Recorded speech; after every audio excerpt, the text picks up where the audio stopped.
Welcome, dear students, JRPS Junior College, Narangaon, online lecture, subject Agriculture Science and Technology, Standard 12. Dear students, in previous lecture we have studied about preservation part second. In this we are learn about preservation of and processing of fruit jam. Fruit jam कसा तयार करायचा हे मागील lecture मध्ये आपण पाहिलेलं आहे. आता या 14व्या चॅप्टर मधला प्रिझर्वेशन पार्ट थर्ड आज आपण पाहणार आहोत. त्याचबरोबर आजचा हा आपला चॅप्टर नंबर 14 या ठिकाणी आज संपणार आहे. तर पार्ट थर्ड मध्ये आज आपण preparation of tomato sauce and pickles हे आपण पाहणार आहोत. First, preparation of tomato sauce. Tomato sauce is the thick sauce. Tomato sauce हा कसा सॉस आहे तर थिक आहे, म्हणजे हा घट्ट त्या ठिकाणी असतो.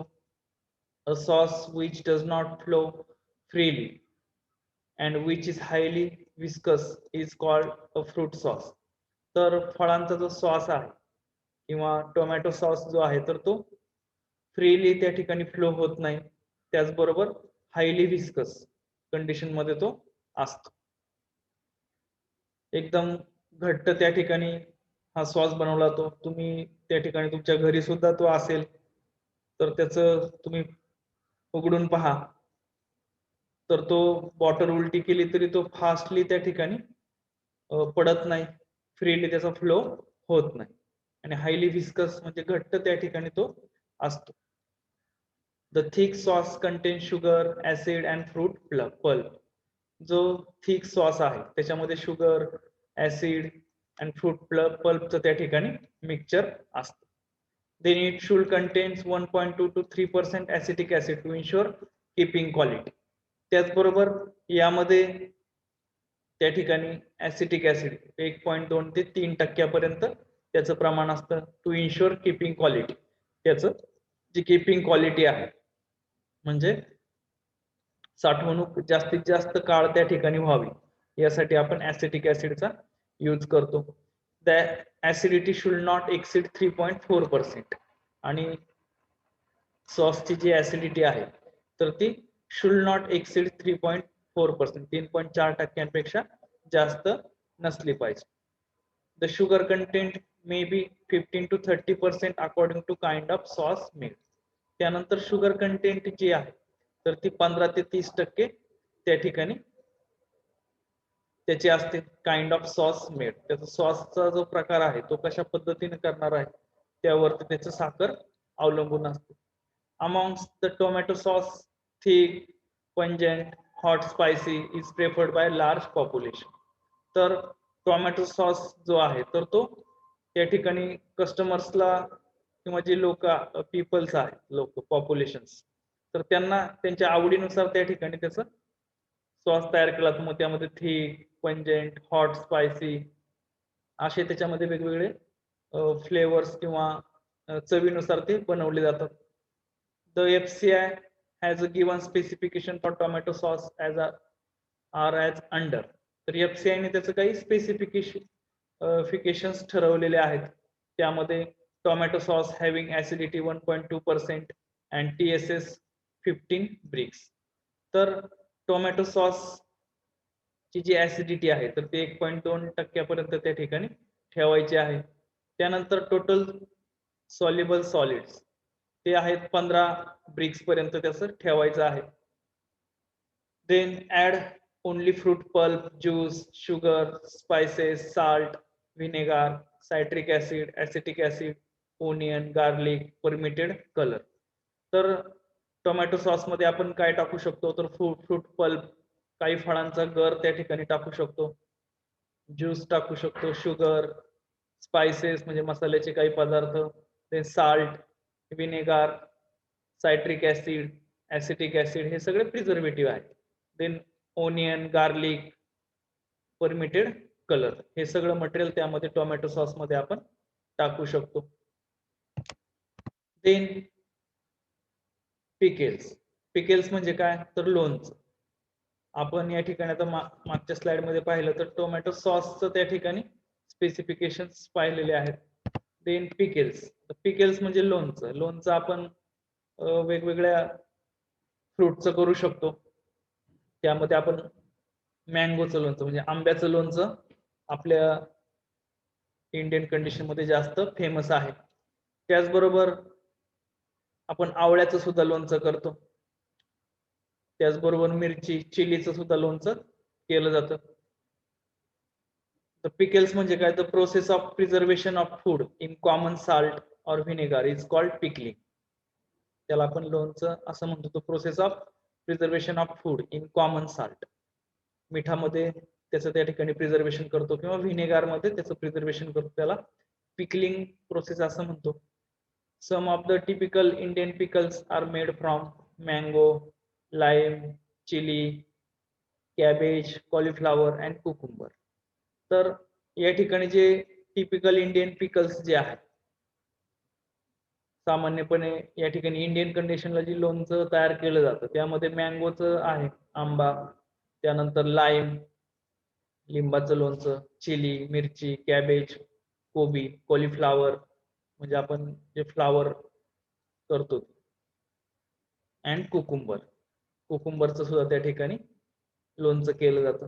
तर हे वेगवेगळे जे व्हेजिटेबल्स आहेत त्यांचं त्या ठिकाणी लोणचं करू शकतो.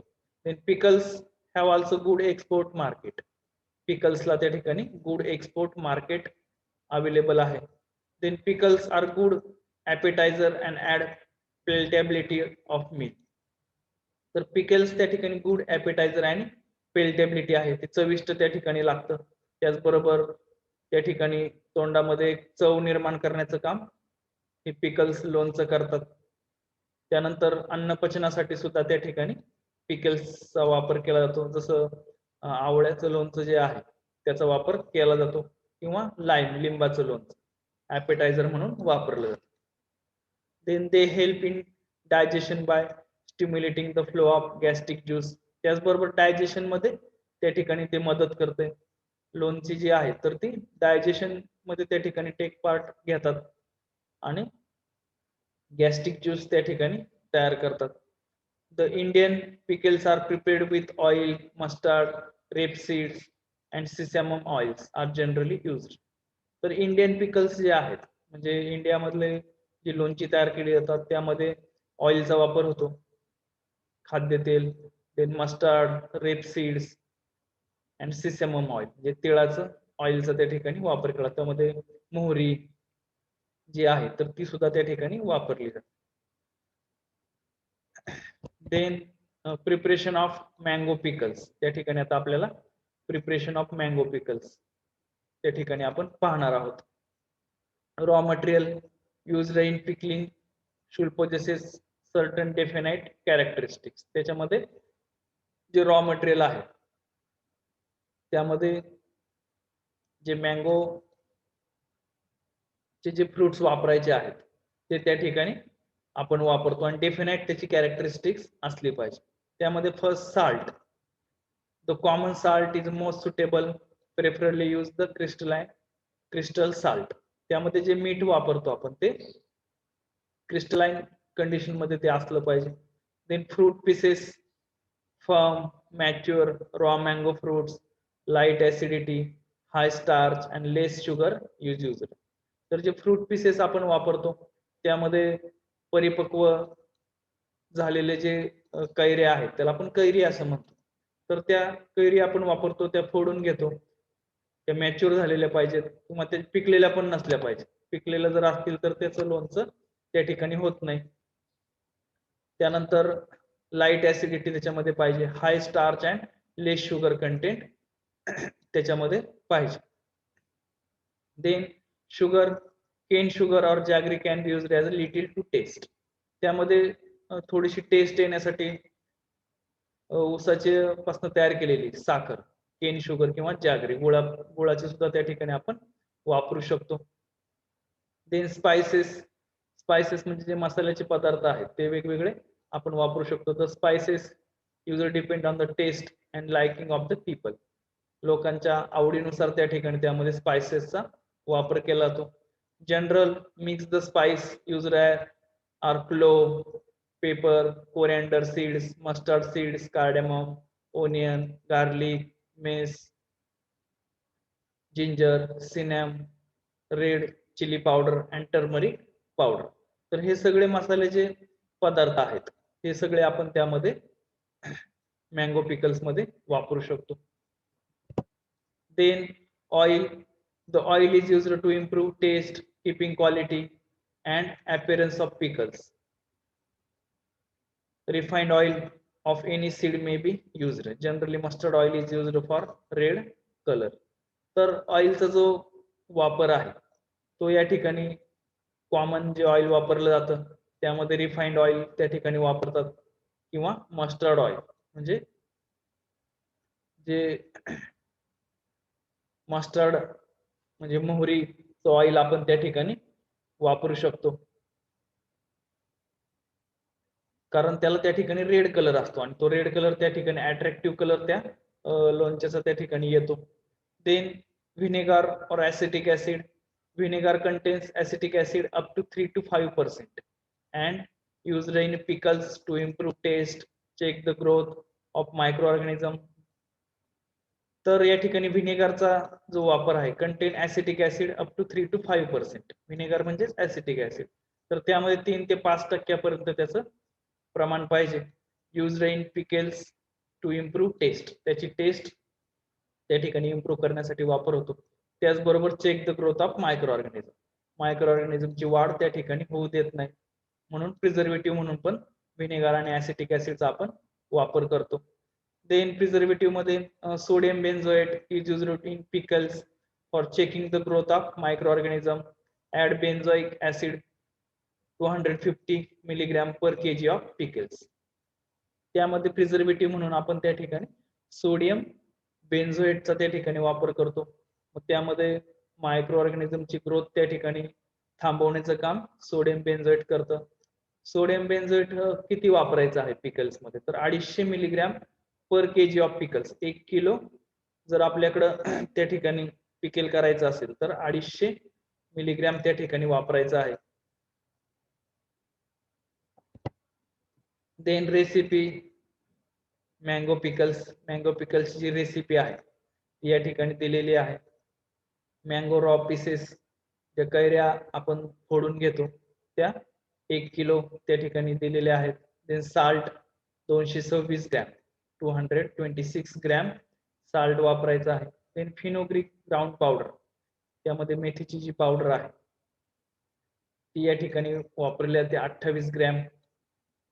देन टर्मरिक पावडर हळद 28 gram. Red chilli powder 28 gram. Black pepper 15 gram. Fennel seeds त्याला आपण बडीशेप असं म्हणतो 28 gram.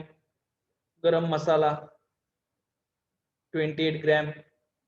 Acetic acid 1 to 2 ml. Acetic acid 1 ते 2 ml त्या ठिकाणी वापरायचे. Then sodium benzoate 2 to 3 gram. Sodium benzoate 2 ते 3 ग्रॅम त्या ठिकाणी वापरायचे. Then mustard 15 gram. मस्टर्ड किती वापरायचं आहे तर 50 ग्रॅम. देन शेवटी ऍसेफोटिडा. ऍसेफोटिडा म्हणजे काय तर हिंग. हिंग सर्वांना माहित असेल आपल्या घरामध्ये आपण ते वापरतो. ऍसेफोटिडा त्याला इंग्लिश मध्ये नाव आहे. तर ते 5 ग्रॅम त्या ठिकाणी वापरायचं आहे. तर अशा पद्धतीचं या ठिकाणी इन्ग्रेडियंट्स लोणचं तयार करण्यासाठी आपल्याला कैरीचं जे लोणचं आहे ते करण्यासाठी वापरावं लागतात. Then methods of preservation. पुढचं आहे मेथड्स ऑफ प्रिझर्वेशन. तर यामध्ये moisture removal, drying and dehydration त्या ठिकाणी सुरुवातीला करावं लागतं. ज्या कैऱ्यांचे कटिंग केलेलं आहे त्याचं ड्रायिंग आणि डिहायड्रेशन करावं लागतं. Then heat treatment, pasteurisation and sterilisation त्या ठिकाणी प्रिझर्वेशन मध्ये करणं गरजेचं आहे. Then low temperature, freezing and रेफ्रिजरेशनचा वापर करून आपण त्या ठिकाणी लो टेम्परेचर ची ट्रीटमेंट देतो. देन केमिकल प्रिझर्वेटिव्ह जे वापरले जातात त्यामध्ये citric acid, benzoic acid, potassium metabisulphide, ascorbic acid यांचा त्या ठिकाणी वापर केला जातो. देन असेप्सिस मध्ये टोटल क्लीनलीनेस, ऍडव्हान्स्ड पॅकेजिंग त्या ठिकाणी करायचं आहे, जेणेकरून कुठली असेप्सिस कंडिशन त्या ठिकाणी तयार होऊ. Then irradiation, use of gamma rays, irradiation देण्यासाठी आपण गॅमा रेजचा वापर काही फ्रूट प्रिझर्वेशन मध्ये केला जातो. देन रिमूव्हल ऑफ एअर मध्ये व्हॅक्यूम क्लिनिंग त्या ठिकाणी केलं जातं. Then chemical used fermentation, acetic acid, use of salt, sugar and vinegar यांचा वापर आपण त्या ठिकाणी करतो फर्मेंटेशन मध्ये. तर अशा पद्धतीने या ठिकाणी मेथड्स ऑफ प्रिझर्वेशन मध्ये हे जे काही नॉर्म्स आहेत यांची काळजी घेणं आवश्यक आहे. तर आजच्या या लेक्चर मध्ये आपण टोमॅटो सॉसचे इन्ग्रेडियंट्स कशा पद्धतीनं तो केला पाहिजे, त्यानंतर पिकेल्स त्या ठिकाणी आपण कसं करतो हे त्या ठिकाणी आजच्या लेक्चर मध्ये आपण पाहिलं. तर आजच्या लेक्चर मध्ये आपण या ठिकाणी प्रिपरेशन ऑफ टोमॅटो सॉस, तर त्याचं फ्लो चार्ट तुमच्या बुक मध्ये दिलेला आहे, तो त्या ठिकाणी फक्त ओव्हरलुक करा. त्यानंतर पिकेल्स तयार करण्यासाठी सुद्धा एक फ्लो चार्ट त्या ठिकाणी दिलेला आहे, तो शॉर्ट मध्ये त्या ठिकाणी आहे, तो तुम्ही त्या ठिकाणी पाहून घ्या, जेणेकरून तुम्हाला ती पूर्ण प्रोसेस लक्षात येईल. त्यातला महत्वाचा पार्ट मी तुम्हाला या ठिकाणी लेक्चर मध्ये घेतलेला आहे, परीक्षेच्या दृष्टीने काय विचारलं जाईल. तर आपला हा 14वा जो चॅप्टर आहे प्रिझर्वेशन, तो या ठिकाणी आपला संपलेला आहे. त्याचबरोबर आपला 12वी चा जो सिलेबस आहे तो सिलेबस या ठिकाणी आपला संपलेला आहे. तर विद्यार्थ्यांना सूचना आहे की 14च्या 14 चॅप्टर वरचे जे काही क्वेश्चन आन्सर्स आहेत ते तुम्ही सोडवायचे आहेत. तुम्हाला वेळोवेळी मी महत्वाचे क्वेश्चन्स दिलेले आहेत किंवा देणारही आहे पुढे. तर तुम्हा सर्वांना या ठिकाणी थँक्यू अँड बेस्ट ऑफ लक. धन्यवाद.